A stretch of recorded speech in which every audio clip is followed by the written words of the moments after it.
ناظرین، حضرت محمد صلی اللہ علیہ وآلہ وسلم کے پیارے 6 اصول، ایسے 6 اصول جن کو آپ صلی اللہ علیہ وآلہ وسلم نے کرنے کا حکم دیا۔ سب سے پہلے نمبر، اللہ کے نبی حضرت محمد مصطفیٰ صلی اللہ علیہ وآلہ وسلم نے فرمایا کہ واش روم کے اندر مت تھوکنا۔ آپ صلی اللہ علیہ وآلہ وسلم نے فرمایا کبھی اندھیرے کے اندر، رات کے اندر کھانا پینا مت کرنا۔ آپ صلی اللہ علیہ وآلہ وسلم نے فرمایا کبھی پیٹ بھر کر کھانا مت کھاؤ۔ آپ علیہ الصلوۃ والسلام نے فرمایا کہ ہاتھوں کے کڑاکے مت نکالا کرو۔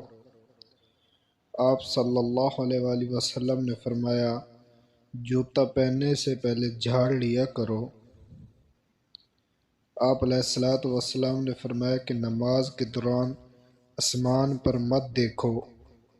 یہ وہ 6 اصول ہیں جن پر عمل کرنا چاہیے۔